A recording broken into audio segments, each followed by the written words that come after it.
Definite గా అదంతా కూడా బయటకు వస్తుందని నేను అనుకుంటున్నాను. Right sir. రామ్మోహన్ గారు సమయం అవుతుంది కాబట్టి అసలు ఏం చేయాలి సార్? అంటే ఇలాంటి కేసులు జనరల్ గా సాధారణ గోప్యత రక్షించాలంటే ఎవరెవరు చెప్తే చేస్తే, సతీష్ గారు ఎవరెవరు చెప్తే చేస్తే, ఇప్పుడు దీనిలో ఇప్పుడు కొండను తవ్వి ఎలకనైనా పడతారా అట్లా నా అనుమానం అంటున్నాను. కొండను తవ్వుతున్నాను, ఎలకను కూడా పట్టలేదు. నేను ఇంకో కమిషన్ గురించి అన్నాను. నేను యాదాద్రి భద్రాద్రి కమిషన్ రిపోర్ట్ ఇచ్చి 8 నెలలు అయింది. ఎందుకు దాని మీద చర్యలు తీసుకుంటారు? కేసీఆర్ ఉన్నాడా, కేటీఆర్ ఉన్నాడా, ఎవరు చెప్పాలి కదా అంటున్నాను. 2 ప్రభుత్వాల మధ్య 2 గవర్నమెంట్, సెంట్రల్ గవర్నమెంట్ బిహేవ్ చేయాలి. ఇలాగా రాజకీయ పార్టీలు కేవలం రాజకీయ ప్రాబల్యం కోసమే చేసుకుంటూ ఆరోపణలు చేస్తుంది. నిజంగా నిజాలు తీరే ప్రజలకు ఎప్పుడు తెలియాలి? భవిష్యత్తులో పొద్దున రేవంత్ రెడ్డి చెప్తే చేసినాను వాడు అంటాడంటే రేపు పొద్దున వాళ్ళని కూడా రేవంత్ రెడ్డి అరెస్ట్ చేస్తారా? నేను అంటే ఇప్పుడు ఎప్పుడైనా గతంలో రాజశేఖర రెడ్డి గారి హయాంలో జరిగితే ఎవరు పోయింది జైలుకు? శ్రీలక్ష్మి పోయింది, బీబీ ఆచార్య పోయిండు. ఇప్పుడు అధికారులు ఎస్ పాస్ అయిన అధికారులు ఉంటే ఎప్పుడైనా జైలు పోతారు వాళ్ళు అంటున్నాను. మన జగన్మోహన్ రెడ్డి ప్రభుత్వంలో చూశాను కదా, ఎవరు జైలు పోయినా చూసింది కదా, మనకు సునీల్, మనకు సంజయ్, వీళ్ళు పోయింది కదా. ఇక్కడ కూడా ఏమంటున్నానంటే ఫలానా వాడు చెప్తే నేను విన్నా అంటే రేపొద్దున ప్రభుత్వం మారితే రేవంత్ రెడ్డి మీద కూడా ఎవరో అధికారి ఆరోపణ చేస్తాడు, ఏది కుంభకోణం జరిగితే. ఇప్పుడు నేనేమంటున్నానంటే ఈ అధికారులు ఏం చేశారు? ఐఏఎస్ ఐపీఎస్ ఎందుకున్నారు సతీష్ గారు? వీళ్ళందరూ ఇల్లీగల్ గా చేస్తే అది ఈ కార్ రేస్ కావచ్చు, ఏమైనా కావచ్చు. కేటీఆర్ చెప్తే ఇచ్చేసిన అంటే వాడిని మెదడు ఏం చేసినట్టు, అధికారి ఏం చేస్తున్నాడు, అరవింద్ కుమార్ ఏం చేస్తున్నట్లు లెక్క. ఇది వీలు కాదు సార్, 55 కోట్లు ఇక్కడి నుంచి పంపడానికి వీలు లేదని డిసెంట్ నోట్ రాయాలి. నేను చాలా పెద్ద ఐఏఎస్ సంస్థలకు పనిచేసిన నేనేమంటున్నా అంటే వాళ్ళు ఐఆర్ఎస్ గా మారడం వల్ల వీళ్ళ పేర్లు చెప్తే లెక్కకు రావంటున్నారు. రేపు పొద్దున కేసీఆర్ జైలు పోడు, కేటీఆర్ జైలు పోడు, రేవంత్ రెడ్డి కూడా జైలు పోడు అంటున్నాను. ఎందుకంటే ఎవరో చెప్తే చేసిన బిగ్ బాస్ ఎవరైనా అడుగుతారా?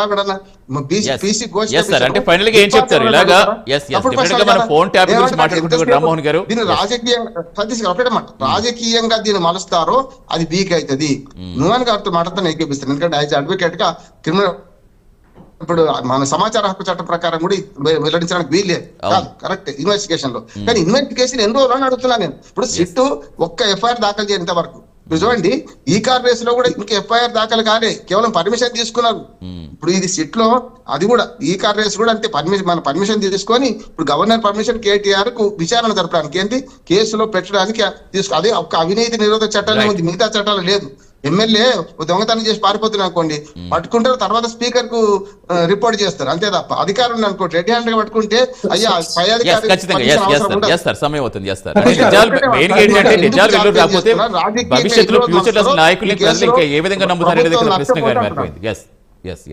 ఒక్కొక్క పాయింట్ కంక్లూడ్ చేయండి. సతీష్ గారు ఏమంటున్నారంటే ఇందాక నోమన్ గారు మాట్లాడుతూ కాళేశ్వరం కూడా నేను అడిగాను కదా ఒక ప్రశ్న, ఇగో దాంట్లో మన రేవంత్ రెడ్డి గారు వినండి, ఎప్పుడెప్పుడు ఏం మాట్లాడారో వినండి దయచేసి. అరే మిత్రమా, టాపిక్ గురించి మాట్లాడండి మిత్రమా, మళ్ళా మీరు కాళేశ్వరం కథలు తీసుకొస్తా ఉంటారు. అరే గురించి మాట్లాడతారు, టైం దేని గురించి ఇచ్చిందండి, టాపిక్ గురించి మీరు మళ్ళీ కాళేశ్వరం అని మాట్లాడతారు. మీరు ఫైనల్ గా ఏం చెప్తారు? ఇప్పుడు మొత్తం గోల్ మీ చేతిలో ఉంటుంది.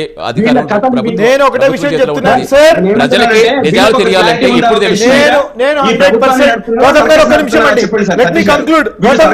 గౌతమ్ గారు నేను ఒకటే విషయం చెప్తున్నానండి, 100% ఫేర్ అండ్ ట్రాన్స్పరెంట్ గా ఇన్వెస్టిగేషన్ జరగబోతున్నది. 100% అతి త్వరలో మీకు ఫార్మల్ రిపోర్ట్ రాబోతున్నది.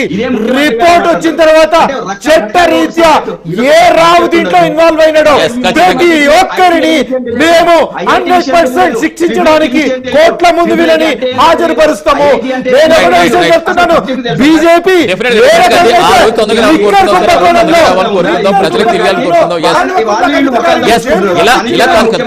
కంటిన్యూ ఆరోపణలు కాకుండా ఖచ్చితంగా నిజాలు తెలియాలని కోరుకుందాం sir. Thank you so much Neumann గారు, థ్యాంక్ యూ రెడ్డి గారు, థ్యాంక్ యూ గౌతమ్ ప్రసాద్ గారు, థ్యాంక్ యూ రామ్మోహన్ గారు. Thanks for joining in debate అండి. ఇది వాళ్ళ prime debate. Keep watching prime nine.